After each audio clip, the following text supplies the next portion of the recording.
আমি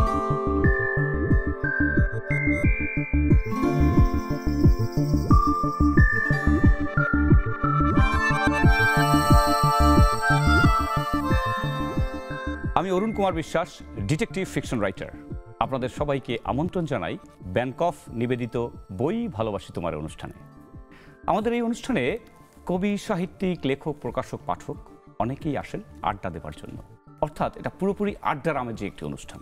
আমাদের আজকের আড্ডার মধ্যমণি রুমা মোদক, কথা সাহিত্যিক এবং নাট্যকার। কেমন আছেন? ভালো আছি, আপনি কেমন আছেন? আমিও ভালো আছি। বসন্ত অন্তরে মোর, বুঝতেই পারছেন একটা বাসন্তী একটা ব্যাপার চলছে। আমি প্রথমেই শুরু করতে চাই আপনার নাট্য জীবন নিয়ে। আমি জানতে পেরেছি যে নাটকই আপনার জীবন। শুরুটা থেকে একটু বলুন। নাটকের শুরুটা হলো থিয়েটারে আর কি।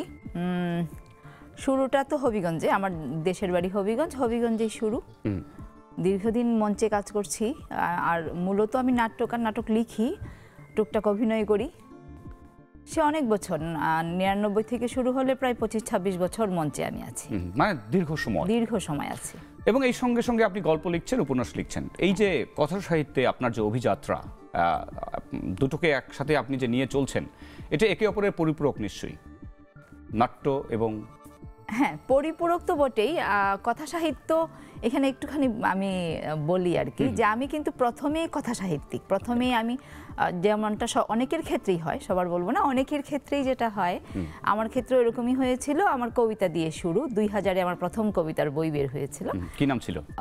নির্বিশঙ্ক বিলাস। তখন একটা প্রকাশনা ছিল বিশাখা প্রকাশনী, ওরা শুধুমাত্র কবিতার বই বের করতো। তো ওই কবিতার বই দিয়ে আমার শুরু। কিন্তু ধীরে ধীরে আমি মানে পুরোদস্তুর কথা সাহিত্যের মানুষ হয়ে গেছি। আর কথা সাহিত্য হলো যে নাটক আমি লেখা শুরু করেছি। প্রথম নাটক লিখেছি 1999 খ্রিস্টাব্দে। কিন্তু তার আগে আমি গল্প লিখেছি। আমার গল্প তার আগেই বিভিন্ন পত্রপত্রিকায় গিয়েছে। কিন্তু নাটক লেখাটা, যখন নাটকটা মঞ্চে আসলো, নাটকটা দর্শক প্রিয়তা পেল, বা নাটক বোদ্ধাদের কাছে একটা প্রশংসা পেল, তখন নাট্যকার হিসাবে পরিচয়টা আমার কথা সাহিত্যের পরিচয়টাকে ছাপিয়ে গেল। এবং নাটকের বিভিন্ন পদক, পুরস্কার এগুলো যখন আমি পেতে থাকলাম, তখন আমার কথা সাহিত্য পরিচয়টা একটু একটু মানে স্তীমিত হলো। কিন্তু এখানে একটু আমার প্রশ্ন আছে যে আপনি যে এই যে স্বীকৃতি, এটা সবাই চায় যে আমার সব যে কাজটা করলাম সেটা অ্যাক্লেইমড হোক, মানুষ প্রশংসা করুক। কিন্তু আমার তো কেন যেন মনে হয় যে আপনি কথা সাহিত্যকে যে আপনি একটু বিমাতাসুলভ আচরণ করলেন ওই স্বীকৃতির কারণে, এটা কি সুবিচার করেছেন কথা সাহিত্যের প্রতি? হ্যাঁ, খুব ভালো প্রশ্ন করেছেন। আমি বলি, আমি কিন্তু ওই বিভিন্ন ইন্টারভিউতে, সাক্ষাৎকারে আগেও বলি যে আমার কথা সাহিত্যিক পরিচয়টা দিতে আমি বেশি গর্ববোধ করি, বা বেশি কি বলা যায়, মানে আমি বেশি কমফোর্ট, আমি আরাম বোধ করি। আমি কথা সাহিত্যিক হিসাবে পরিচিত হতে চাই, কিন্তু নাটকটা আমাকে পরিচয় দিয়ে ফেলেছে। এটা মানে আমার ইচ্ছাকৃত, উপেক্ষা করার সুযোগ নেই। আমি বলি, যেহেতু আমি এখানে একটুখানি বলি, আমার পারিবারিক কারণে আমার মানে যিনি জীবন সঙ্গী, তিনিও নাটকের সঙ্গে জড়িত ছিলেন। তো ফলে আমার নাটকগুলো আমি খুব দ্রুত মঞ্চে আসতো, দ্রুত দর্শক প্রিয়তা পেত, এবং ফলে আমার কথা সাহিত্যকে যে আমি অবিচার করেছি তা না। কথা সাহিত্য পরে আমি দেখলাম যে আরে আমার তো ওই পরিচয়টা এই পরিচয়কে ছাপিয়ে যাচ্ছে। বাট আমি তো লিখতে পছন্দ করি গল্প, আমি তো লিখতে পছন্দ করি উপন্যাস, আমি তো লিখতে পছন্দ করি কথা সাহিত্য। নাটক সাহিত্যের, কথা সাহিত্যেরই একটা অংশ। কিন্তু গল্প লেখায় আমি যেরকম মানে তৃপ্তি পাই, সেটা হ্যাঁ, এটা অনেকটা, আমি যদি বলি এটা বাণিজ্যের ভাষায় বলে মার্কেট মিক্স। আপনার বাজারে অনেকগুলো প্রোডাক্ট রয়েছে, কিন্তু নাটক যে প্রোডাক্ট, যদি আমি প্রোডাক্ট বলতে চাই, সেটা আপনাকে বেশি রিটার্ন দিয়েছে বলেই আপনি সেটার প্রতি রিটার্ন দিয়েছে বলে স্বতঃস্ফূর্ত তা না। মানে আমি ওটাতে এঙ্গেজ হয়েছি, বেশি এঙ্গেজ হয়েছি প্রয়োজনে। ওটা যে শুধু পুরস্কার পদক পেয়েছি বলে তা না। তাহলে আপনি পদ্য থেকে গদ্যে আসা, এটার পেছনে কি কারণ ছিল? আপনি তো শুরুতে কবিতা দিয়ে শুরু করেছিলেন বললেন। হ্যাঁ, পদ্য থেকে কবিতা থেকে গদ্যে আসার মূল কারণ ছিল, আসলে লেখকরা কেন লেখক হয়, এক একজনের এক একটা দৃষ্টিভঙ্গি থাকে। তা আমার দৃষ্টিভঙ্গিটা, বা আমার যে মনের বাসনাটা ছিল ছোট থেকে আমি লেখক হব, এটা পড়তে পড়তে আমার হয়ে গিয়েছিল। আমার যে ইয়েটা ছিল যে আমি কিছু কথা বলতে চাই। লেখকরা একটু সংবেদনশীল হয়। একজন সাধারণ মানুষ একটা ঘটনা যেভাবে দেখে, লেখকরা তার থেকে একটু অন্যভাবে দেখে, এবং দেখে বলেই তো তারা লেখক হয়, ওই কথাগুলো প্রকাশ করতে চায়। তো এখন আমার কাছে এক সময় মনে হলো যে কবিতায় আমি ঠিকঠাক প্রকাশ করতে পারছি না, তখন আমি কথা সাহিত্যে গেলাম যে আমাকে আরেকটু বিস্তৃত বলতে হবে, আরো একটু বেশি করে বলতে হবে, এবং বলা যায় এটা একটা কমিটমেন্টও ওইটার পিছনে ছিল। এটা আপনি ঠিকই বলেছেন। আপনি যেহেতু এটা আমরা সবাই চাই যে আমার কথাগুলো মানুষ শুনুক, একদম। তো এখন শ্রোতা যদি আপনি বা পাঠক শ্রোতা এদেরকে যদি আপনি আচ্ছা বিচার না, করেন, এখানে কিন্তু আমি একটু দ্বিমত পোষণ করি। কিরকম? আমার কথাগুলো মানুষ শুনুক, এর থেকে বেশি হলো যে আমি যা বলতে চাই সেটা যেন আমি ঠিকঠাক প্রকাশ করতে পারি। আমি জানি কখনোই তৃপ্তি আসবে না, আমি জানি যে কখনোই আমি প্রকাশ করে বলবো না। আমি এখানে এটা হয়তো আপনি খুবই মডেস্টি অর্থাৎ বিনয়বশত বলছেন, কিন্তু আমার ধারণাটা একটু ভিন্ন। যেহেতু আমরা আড্ডা দিচ্ছি তাই আমি আমার কথা শেয়ার করছি। এটা কিরকম যে আমার কথা হলো যে আমি একটা ঢিল ছুড়বো, সরোবরে একটু ঢেউ তৈরি হবে না, এই ঢিল ছুড়তে আমি আগ্রহী নই। একদম। অর্থাৎ আমি লিখবো যদি মানে ভালো পাঠকের লিখবো, কাছে না পৌঁছায়, পাঠকের কাছে পৌঁছাতে হবে। রাইট। এবং সেক্ষেত্রে কবিতার চেয়ে এটা ভালো মাধ্যম। আমার একটা বিষয়, হ্যাঁ কবিতার থেকে এখানে আমার একটু ব্যাপার আছে যে আমি লিখবো, সেটা যদি একজন পাঠক পড়েও আন্দোলিত হয়, আমি মনে করবো সেটাই আমার সার্থক। ওটা ডেফিনেটলি, ওটা আমাদের জাফর ইকবাল স্যারও বলেছেন যে একজনের জন্য আমি লিখতে চাই, ওটা ঠিকই আছে। কিন্তু এটাও বিনয়বশত বলা, কিন্তু আমি চেষ্টা করব যে আমার সৃষ্টি যেন অধিকতর একটা জায়গায় ছড়িয়ে যায়। এটা তো খারাপ কিছু না। না, নিশ্চয়ই না, নিশ্চয়ই না।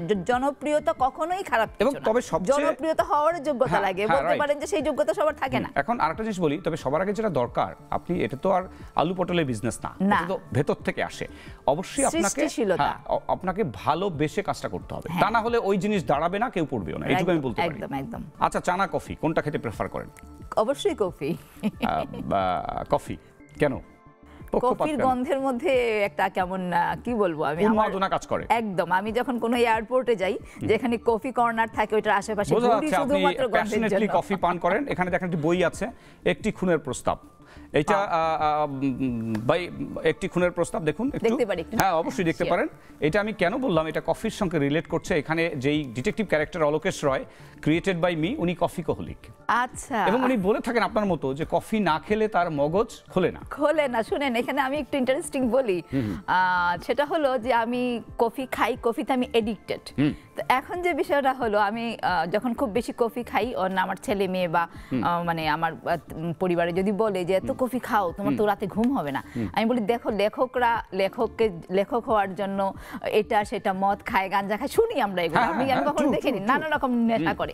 আর আমি তো খাই মাত্র একটু কফি, এটুকু যদি এলাও না করো তাহলে তো হবে না। না, তবে ডাক্তাররা বলেন অনেক সময় যে আপনার সন্ধ্যার পরে কফি আসলে এটা তো উত্তেজনা তৈরি করে, ঘুমের ব্যাঘাত ঘটাতে পারে। তবে আমার ধারণা আপনি যেরকম পাঠকের মতো কফিখোর, আপনার মনে হয় ঘুমের সমস্যা হওয়ার কথা না। আমার ঘুমের সমস্যা হয় না, সত্যি কথা। আমি রাতের বেলা সন্ধ্যার পরেও কম হলে 3 কাপ খাই, কিন্তু আমার ঘুমের সমস্যা হয় না।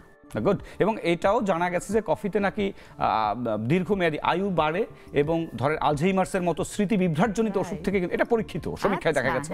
সুতরাং এটাকে আমি মনে করি যারা বুদ্ধিমান পাঠক, বুদ্ধিমান ক্রিয়েটিভ মানুষ, তাদের বুঝে শুনেই কফি পান করা উচিত। আচ্ছা, আপনি আপনার এই যে সাহিত্য অভিযাত্রা, জার্নি, কোথায় দেখতে চান নিজেকে? এটা একটা কমন প্রশ্ন, বাট এটা থট প্রভোকিং। আচ্ছা, এটার উত্তর আমার কাছে, আমি জানি না অন্যরা কি দেয়। আমার কোথাও যাওয়ার গন্তব্য নেই, আমার কোথাও যাওয়ার তাড়া নেই, আমার কোথাও ওঠার লক্ষ্য নেই। আমি শুধু লিখে যেতে চাই। আমার একটাই বাসনা, আজন্ম আমি লিখে যেতে চাই। ওখান থেকে যদি কোথাও আমাকে পৌঁছে দেয় সময়, আমাকে কোথাও যদি পৌঁছে দেয় সাহিত্যের ইতিহাস, সেটা হবে আমার বাড়তি পাওনা। তাহলে আপনি ট্র্যাডিশনাল লেখক।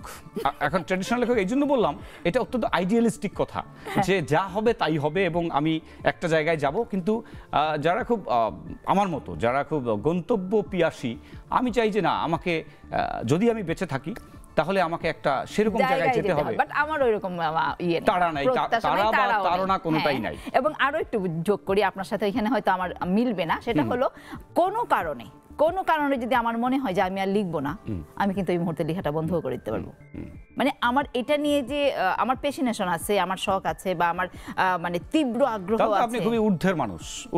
মানে হলো ব্যাপারটা এরকম যে কোনো কিছু আপনাকে বাঁধে না, মানে আটকায় না, কোনো কিছুই আপনাকে আটকাচ্ছে না। সেটা আপনি ব্যাখ্যা করতে পারেন ওইভাবে, কিন্তু মানে আমি ওরকম মনে করি আর কি নিজেকে। কিন্তু একটু আগে আমি আপনাকে বলছিলাম যে আমি আই লিভ ফর টুডে, যেহেতু আমি আজকের জন্যই বাঁচি, আমার তাড়নাটা খুবই বেশি, তাড়াও আছে, তাড়নাও আছে। হ্যাঁ, এটা খুব ভালো। এবং আপনারা হলো যে ডেডিকেটেড, প্যাশনেট, এবং আমার ক্ষেত্রে মনে হয় যে ওই ডেডিকেশনটার একটু অভাব আছে।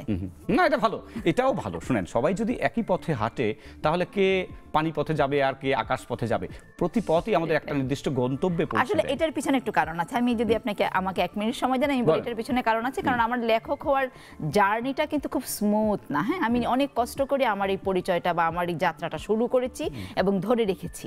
ফলে এর প্রতি আমি একটা নির্মোহ হতে শিখেছি, বাহ, যে আমাকে যদি কোনো কারণে ছাড়তে হয় আমি ছেড়েও দিতে ওকে। পারবো। কিন্তু আমার ক্ষেত্রে পুরো উল্টো। আপনি একটু আগে বলছিলাম যে আমি যেহেতু সরকারি চাকরি করি, আমার কথা বলায় বাধা, কিছু উচ্চারণ করতে বাধা, তারপরেও আমার মনে হয়েছে চাকরিটা আমার 4th সাবজেক্ট, কিন্তু ডিটেকটিভ অলোকেশকে বিনির্মাণ করা এটা আমার 1st সাবজেক্ট।